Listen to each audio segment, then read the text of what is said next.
Medical Detectives is a hard-hitting reality-based series.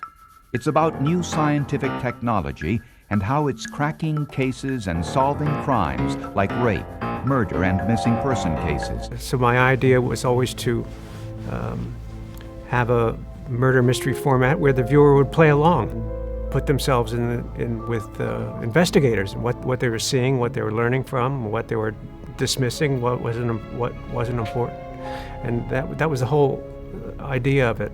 I can remember being out there in the earlier days of pitching it and trying to explain to people that this was a new category, that someone was approaching the subject of true crime with really and obviously a cinematic touch and a cinematic storytelling and a cinematic look. No one had ever gone to that degree to produce 22 minutes of television, and no one still is. It's what you thought. On a dark, rainy day in the fall of 1986, Hella Crafts learned from a private investigator that her husband was having an affair. Is that your husband? Yes. That's Richard. Shortly after this meeting, Hella Crafts disappeared. This is the story of how forensic science solved the puzzle. When the show first started and people would say, oh, I work on a television show. Oh yeah, what's it called? Medical Detectives. Dozens of times people would say, wood chipper. Using his chainsaw, Crafts dismembered Hella's frozen body and put the pieces through the chipper along with some wood. Since the body was frozen, it produced little, if any, blood splatter. Most of the debris blew into the river. Only a few pieces fell short, landing on the bank. The mail Hella placed in her nightshirt pocket passed through the chipper, virtually untouched. The wood chipper show, I knew that the network would bite onto that. I knew that they would want that as the pilot, and they did. It was a terrible crime. It was hard to solve. There was a lot of science in it. It was an opportunity to get people interested in science. The show, when it started, there was a lull in science. When I was growing up, the space program interested people in science. By 1996, people were tired of the space program, and there was no science on television, really. And so forensic television was a chance to interest people in science for a reason, to solve crime. In November of 1999, Dr. John Schneeberger went on trial in Saskatchewan for the rape of his patient Candy and his own stepdaughter. On the witness stand, Dr. Schneeberger admitted inserting a plastic tube filled with blood from one of his patients under the skin into his left arm. This is why he insisted that the blood be drawn from his left arm rather than anywhere else. I think the advantage of Forensic Files was that I was an outlier. I didn't come from television. I was a music major in college. I wasn't taught the trade of television, so I didn't have any rules to go by. I set the rules that made sense to me. And I wasn't afraid to break the rules that I was told that everyone should follow because they didn't make any sense to me. So, Steve, I see you have your Breakfast of Champions there with you? Janet McDermott planned to stop by her office only briefly on the morning of October 15, 1985. Have a nice day, Steve. She had a number of business appointments around Salt Lake City that day. Moments later, an explosion rocked the building, killing her colleague who worked next door. Science uncovered a tale of forgery, fraud, and murder. It made sense to me. I thought it would make sense to the viewer, and I did what I thought was right. And I did what I thought I liked. I said to myself, I'm going to do what I want. If it works, it works. If it doesn't, it doesn't. And that's it. But at least I'll succeed or I'll fail. And I wasn't afraid to fail. I wasn't afraid to succeed either. And the deception turned a mild-mannered documents dealer into a killer. I think Mark is probably the most evil of people that I've worked with. Serial bombers, by and large, are much more evil. They don't want to just hurt you. They want to continue to hurt many people. And how common is it for a bomber to blow himself up when handling one of his own bombs? Not common enough. The storytelling means a lot. That's the difference between a successful program and an unsuccessful program. Whether it's true crime or a situation comedy or a family drama, it doesn't matter. It's got to have a good story. One of the networks used to have a slogan, "Tell us something about what we think we know." So a lot of the times the cases that were covered were not necessarily well-known cases, but if they were, it was always giving you a different angle. I think what we had going for us the most, it preceded any production on this show, was a growing interest in forensics. And we tapped into it right at the moment. And the hotel doorman said that Post introduced himself by name before going out for his run. Hello, sir. Are you enjoying your stay? Yes, I am. Thank you. My name is Ed Post. I'm going on a run this morning. I'll be gone about 30 minutes. Watch out for me, please. I sure will. Have a nice run. Sure. He made it a point to say good morning to the doorman at the hotel, say who he was and what room he was in, and that he was going to go out and jog. I mean, like, it was from the book of Who Cares? The doorman didn't care. Somebody would say, what do you do for a living? And I work for medical detectives, or I work for forensic files. I wouldn't bring up the true crime thing. They would bring up the true crime thing. And then all of a sudden you get, how does this work? Because there was clearly an appetite for it. Virginia Ridley was found dead in her bed, fully clothed. By the time medical personnel arrived, rigor mortis had set in, an indication that she had been dead for at least 8 hours. So it's kind of like comfort food. You know what's coming, but it's just so good all the time. And you know, like, okay, after we've revealed all of the forensic evidence, you know that Peter's about to say, prosecutors believe, and then boom, and then you're into the reenactments. If you watch the show over and over and over, and you compare notes, you watch it clinically, we have a system there, and it worked great. Prosecutors believe Janet gave Reed Powell a ride home from the bar, then went to her hotel. Peter Thomas's voiceover starts 2 seconds after the bump. It ends 2 seconds prior to the bump. The bumps were 3 seconds long. The opening line was usually 2 or 3 sentences. Up next, a well-known business owner is brutally attacked at work. There was a lot of blood on the floor, on the walls, on the door. Is it the work of a disgruntled employee? No one trusted him. He leaves due to stress. Or a robbery gone wrong? The thing about having that system and having these, I hated calling them rules. They were more like, these are the guidelines that we work on, and once we understand that, then we can bend the rules. But having that framework takes the guesswork out, which then gives us time and the ability to go tell great stories. Because we know that we can tell a great story, we just have to get great information and fit it into our vehicle here. And that's I think, part of the magic that we were able to do it. We weren't reinventing the wheel every episode. We were just had the ability to make great stories out of, unfortunately, sad events. Then police discovered another bizarre piece of information. A forensic analysis of Marianne's coffee cup found a large amount of a prescription sleep medication. But Marianne hadn't been prescribed this medication. At that time, nobody was making TV like that. I mean, and I recognized it right away. I was like, this is light years better than anything else that is on TV right now. I mean, these people are doing something different, and I was determined to get on the show. It looks like a feature film.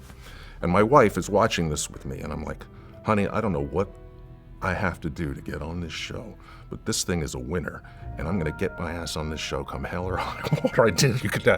You can ask her. I said, this thing's gonna take off, and I gotta get on this rocket ship.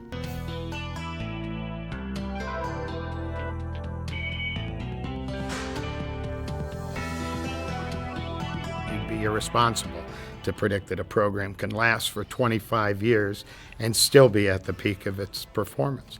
So did I know? A little bit. Here's a behind-the-scenes look at how Forensic Files reenacts the crimes. The reenactment for a show is basically a dramatization of what really happened. So we take the actual crime and we cast actors, we light it, we build sets, and we try to match everything to a T.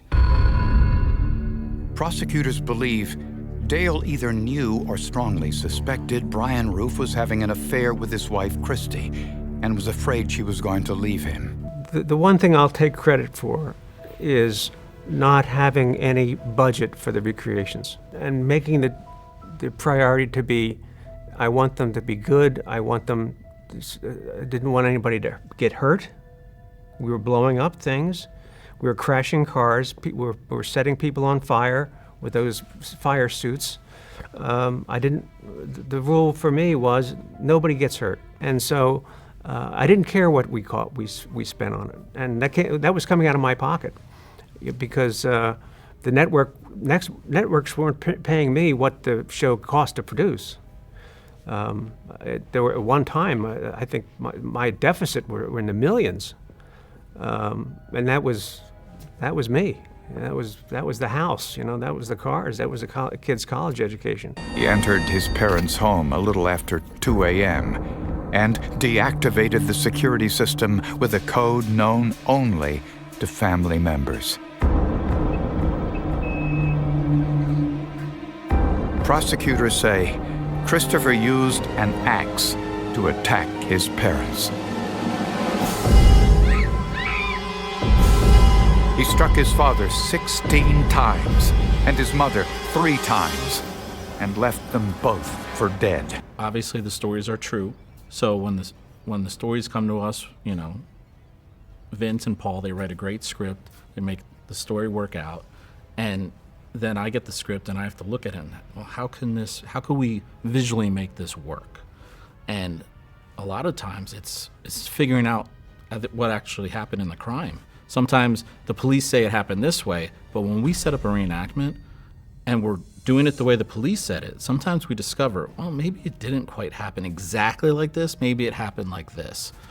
Peter Porco regained consciousness and walked through the house after the attack, even going outside for the morning paper before he died in the foyer. Not only do we have crime scene pictures, later on, police were taking video cameras there, and they were taking high-resolution video. So they would shoot the entire crime scene, and sometimes we would have to show that and cut from that to our reenactment. So it was all about the details. You had to find out all the details. We started building sets to kind of match the locations because we wanted it to be as seamless as possible. You don't want the audience to be jarred going from a real crime scene video to our reenactment, because you don't want them, the first thing to say is, no, that's not real.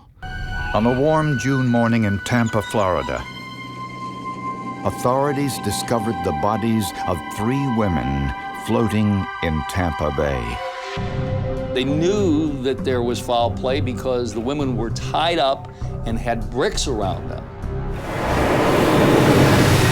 The victims had their mouths taped shut, were naked from the waist down, and had been bound with yellow rope. So one of my favorite episodes to film was Waterlogged. It happened on the Tampa Bay. The perp, Oba Chandler, took these 3 women out on the bay for a sunset cruise, tied them up, tied them to cinder blocks, and threw them into the water. Chandler took them out on the water, where they were at his mercy. When you're shooting on land, once you set everything, it's where it's supposed to be. When you set everything on the water, you are constantly moving. The camera is constantly moving, and the actors are always moving. They had no option but to comply. They were bound and gagged, and presumably sexually assaulted.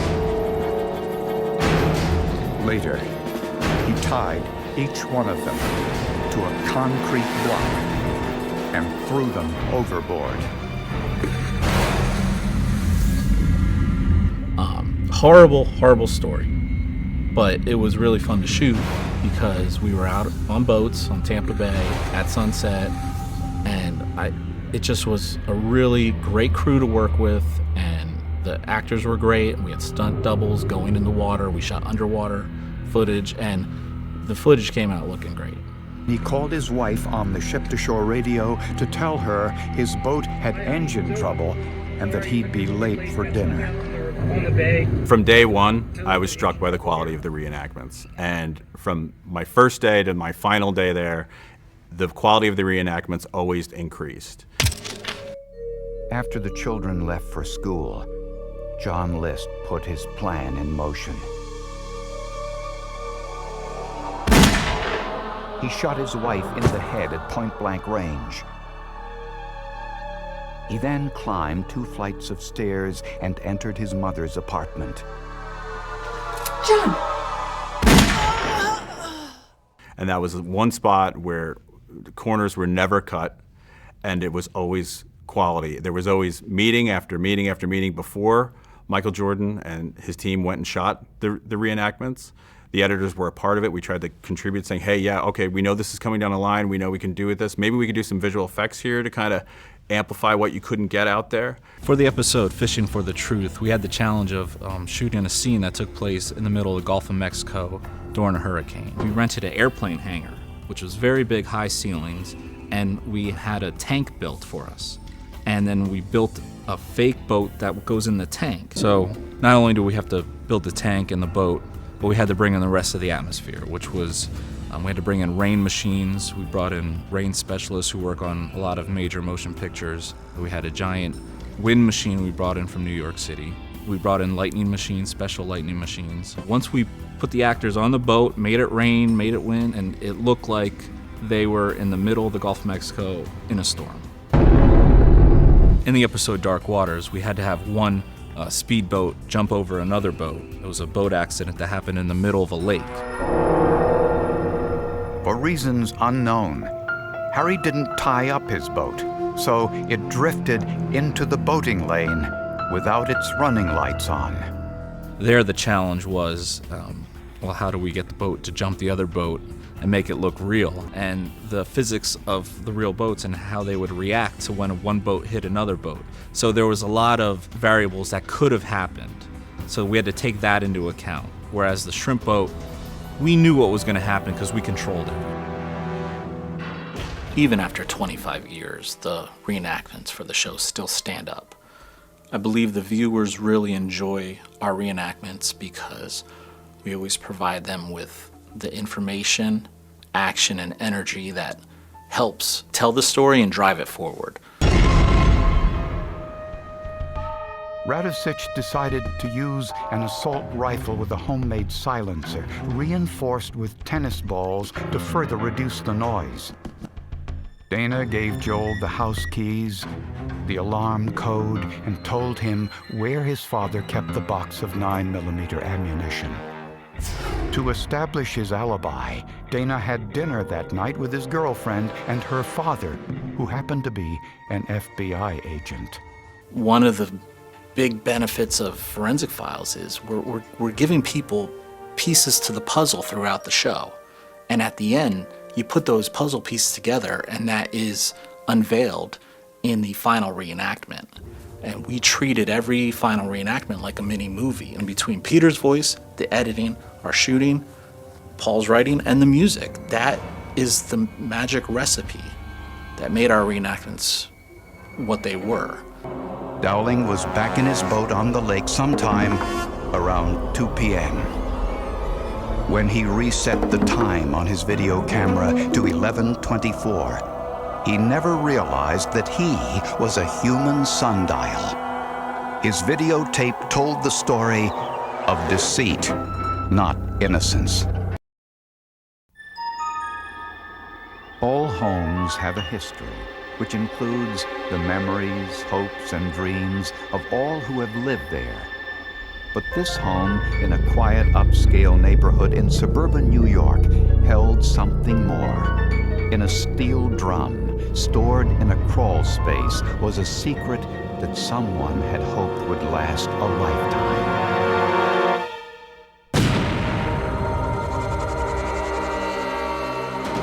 Forensic television was a chance to interest people in science for a reason, to solve crime. Local police transported the drum to the Nassau County morgue, where all of its contents were carefully removed for forensic examination. And I think that hit with people, and I thought it would be interesting. And we were going to take a moment and explain the science instead of just blurting it out. There was DNA. Well, what is that? When we're testing for paternity, we look for shared DNA bands between the child or the fetus and the alleged father at every region of the DNA that we test. And so that's what the idea of the show was based on. We're going to explain science. In 1997, if you had said, even if they'd watched the O.J. Simpson case ad nauseum and said to somebody, what is luminol? To find out whether blood had been cleaned up, detectives administered luminol, a chemical which fluoresces when it comes into contact with the iron component of blood, even after it has been removed with water and detergents. When you spray luminol, it doesn't really hurt the blood itself. It helps you find it. So it doesn't compromise the evidence. It just helps you locate the evidence. It helps you find a scenario as far as what happened. It's a presumptive, it's not a conclusive, but it's a tool that we use. After spraying the luminol, the lights are extinguished, and the camera with high-speed film captures the images. It was the largest glow of luminol I had ever seen in my life. It glowed like a Christmas tree. So when you look at the first couple seasons of the show, luminol, a substance that glows when in contact with hemoglobin, over and over and over and over again. Now you just say luminol. The room was sprayed with luminol, and even seasoned crime scene analysts couldn't believe what they were seeing.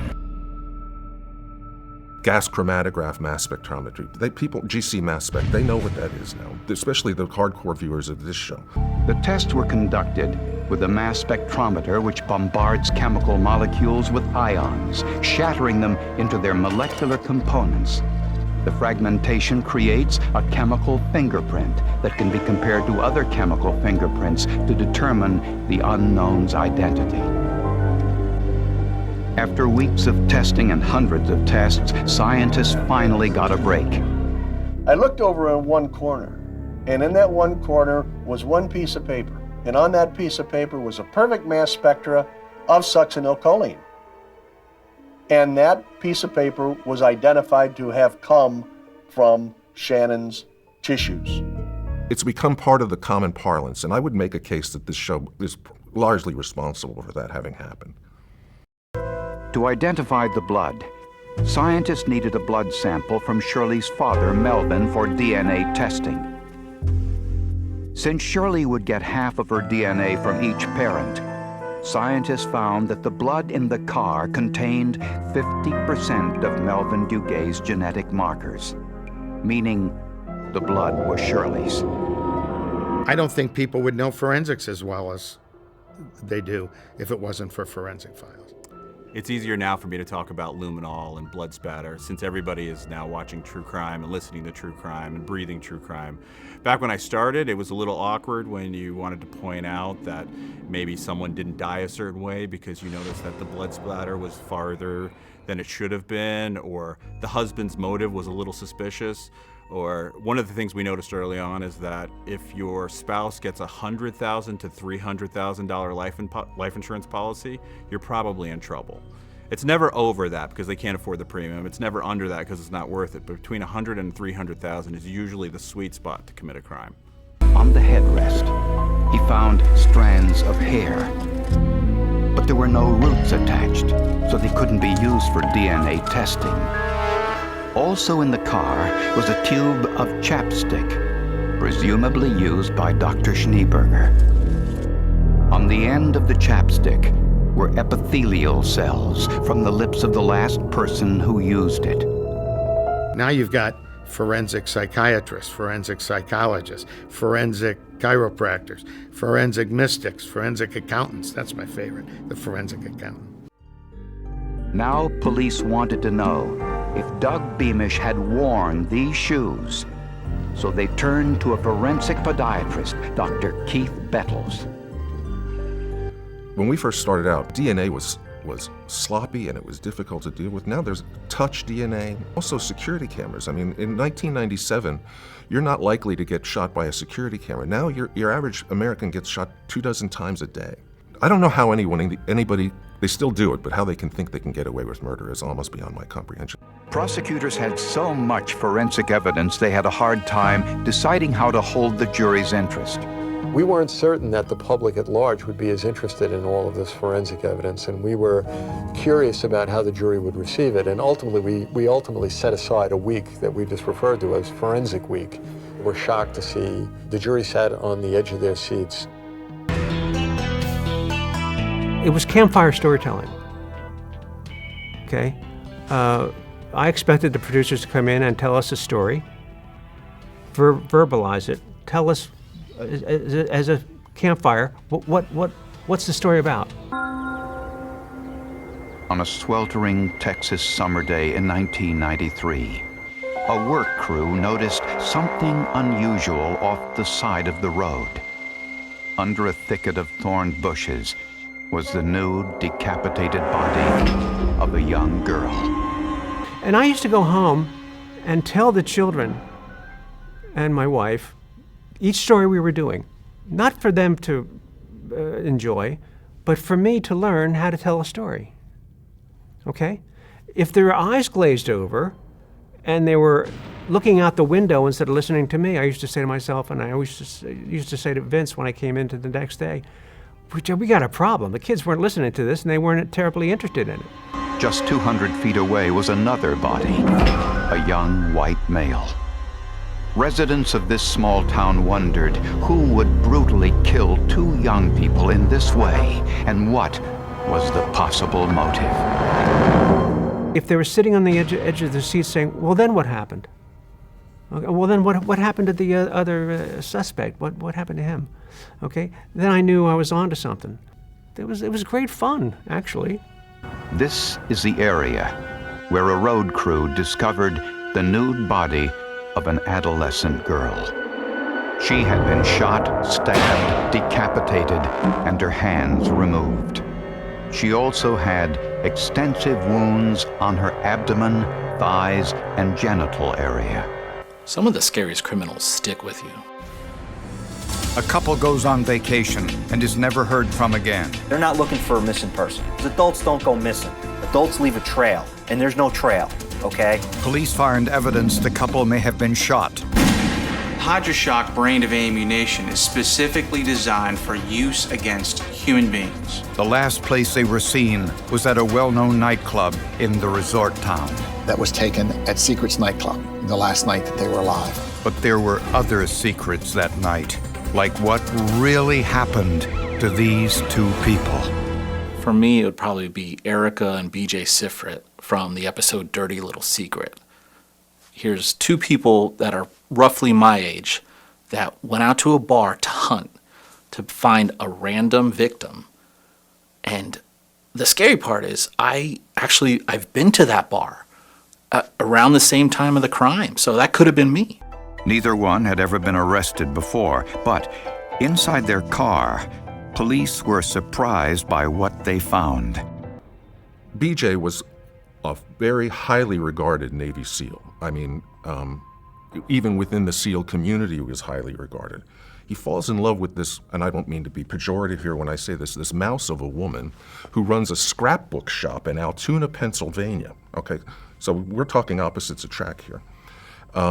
Apparently, they run into some sexual issues, and the way they resolve these sexual issues is by starting to commit minor crimes, and as they commit minor crimes, this is having a positive effect on their sex life. In the back of the Sifrit's vehicle, police found ski masks and flex cuffs. But like with most drug addictions, you have to use more drugs as you go on, so they ramp up, they ramp up, they ramp up, they ramp up until they're in Ocean City, Maryland, and they meet this couple that they bring back to their hotel room. I think they shot her. I'm virtually certain, I know for a fact they beheaded him. You should have seen that recreation, trying to make that accurate and discreet at the same time was no picnic. Later, when Erica brought some rags and detergent to clean up the blood, she said BJ was in the hot tub with the heads of their 2 victims. She said BJ removed the slug from Josh's head to keep it as a trophy. I mean, it's really disturbing stuff. That really sticks with me. I mean, especially since I actually have the prop severed head of the victim in my garage. So once in a while, if I go out to the garage to get something, there's the head in the bin full of body parts. So that one, it's pretty disturbing. This man, Ray Crone, was known throughout Arizona as the Snaggletooth Killer. An unusual bite mark on a murdered woman resulted in his conviction and death sentence. A forensic expert told the jury that he was 100% certain that it was Crone who bit the victim. He knew he was wrong, but he had already committed, and his comment to me was, "I'm in too deep." Ray Crone episode, Once Bitten, was my first episode at Forensic Files. Vince Sherry was my producer. That's the first time Vince and I ever worked together, and we've still stayed friends. The evidence suggests the killer grabbed a knife from the kitchen, forced Kim into the men's room, and stabbed her to death. It was definitely a big learning curve for me. I had to pick up quick, and it was good to see. Like, I thought I was going in to edit these things where we were just going to be convicting people and the story's done. Hairs were found on Kim Ancona's body. They were black and not hers. It appeared that the killer had bitten through Kim's tank top, leaving a bite impression on her skin.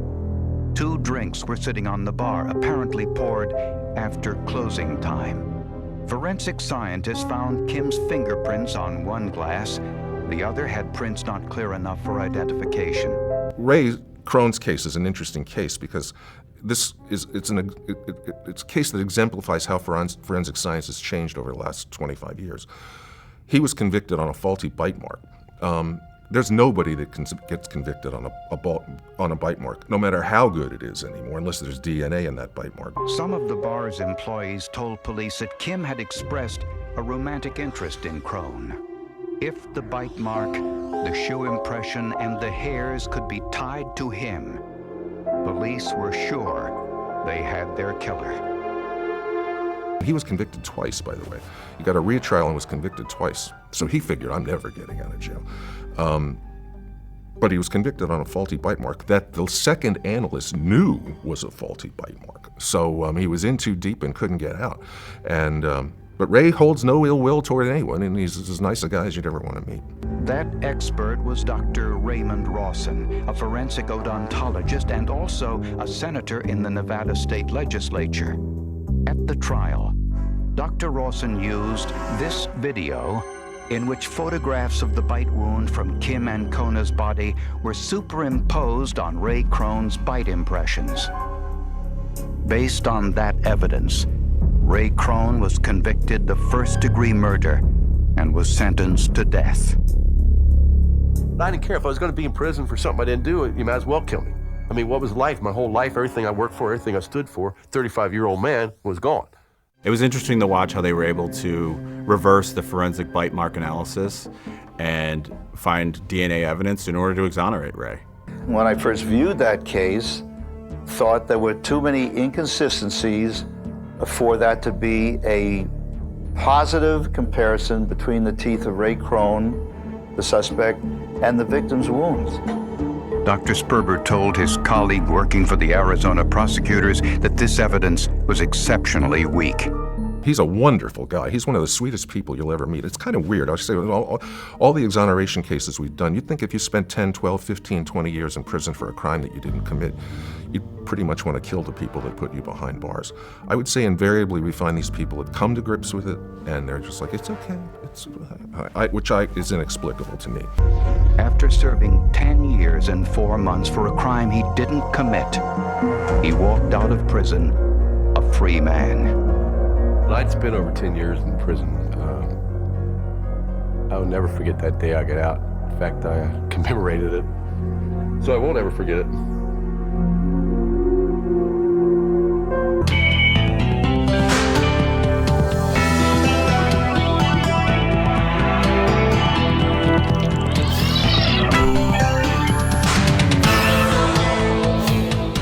For 18 years, a mass murderer successfully eluded the FBI.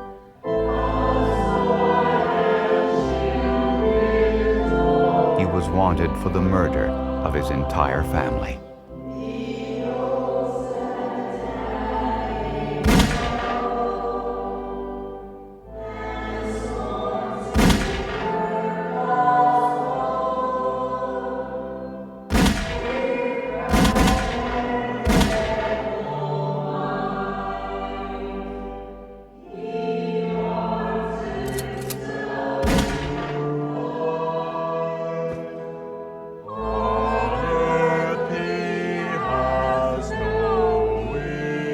This is how art and science led to his capture. Many say that the List murders are their favorite episode, and I think that's just because people are weird. Because that is one of the saddest and craziest episodes where a man just murders his family. As for on the forensic file side, on the production side, that's considered one of like the gold standards, and that's one that everybody has to watch, and everybody has to understand why things were done the way they were done, and that's kind of like, that's the one you watch when it's like, okay, what am I going to do here as I'm editing forensic files? Go watch the List murders. That's where you start. What would he look like almost 20 years later? The John List murder case would now enter the highly specialized world of forensic sculpting. But it's a dark episode. It has, from a TV side of it, not taking away the sadness of it, they had great access to footage. They had great crime scene photos. There was the model of the head of John List's head. It has all the things that could make a great television show. In Denver, Colorado, a family recognized the face of a mass murderer. I found that the mistakes criminals made were the most entertaining sometimes. Clay Daniels, an unemployed automobile mechanic, was just 24 years old. Surprisingly, not everyone was sorry he was dead.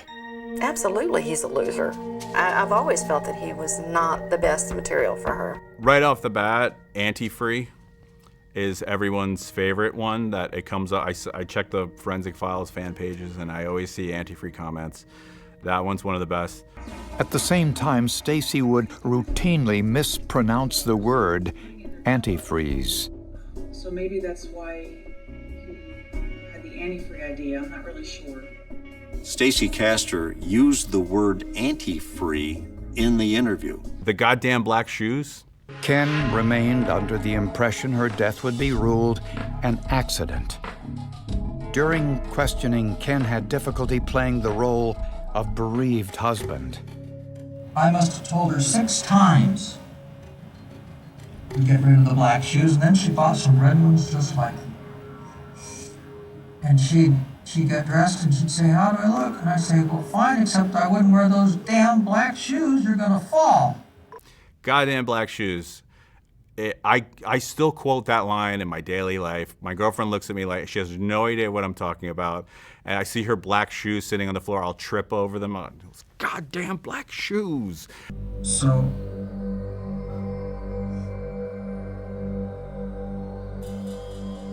then I saw the black shoes. Goddamn black shoes!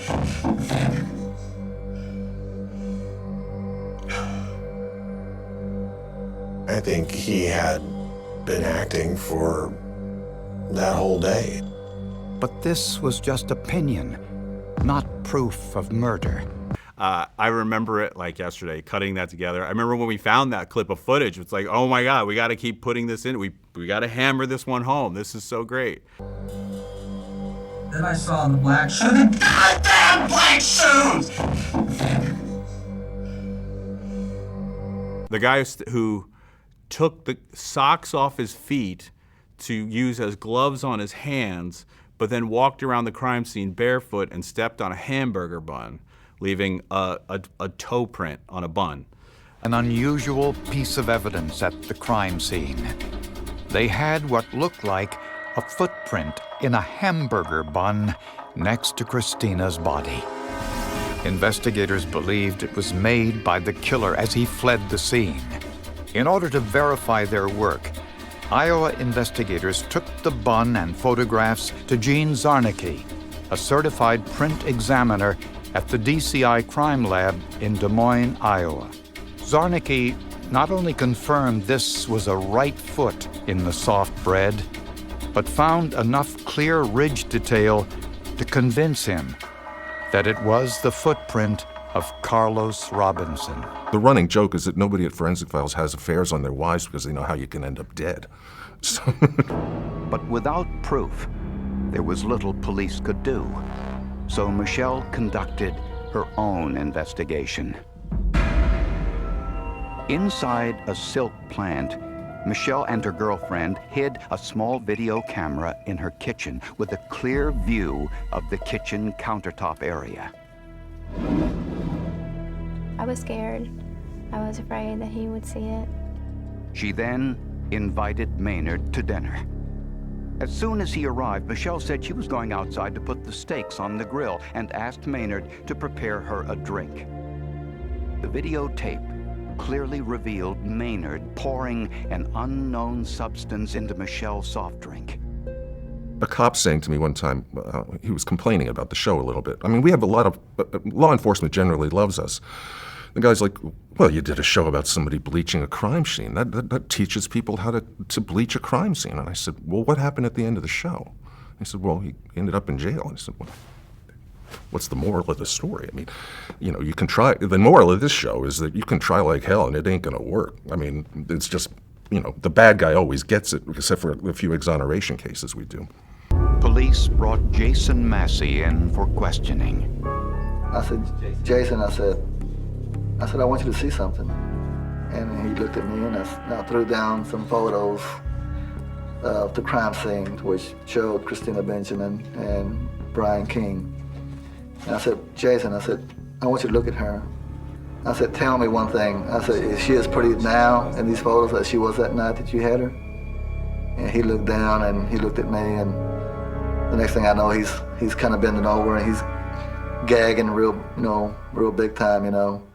And I knew I hit a soft spot in him, you know, when he did that. I'll never forget that expression of him. The viewers learn a few things, and so do we. As I'm reconstructing the crime scene, moving the actors and the props around, demonstrating the mistakes the perp made, I would always say to myself, well, here, if they would have just zigged instead of zagged, they probably would have got away with it. Now you do that a couple hundred times, you start to catch on to things. Is that to say I could get away with a perfect crime? No, of course not. The motive was robbery and revenge for past abusive treatment. The luminol evidence suggests that Hardin was bleeding profusely in the kitchen, and the body was dismembered in the bathtub.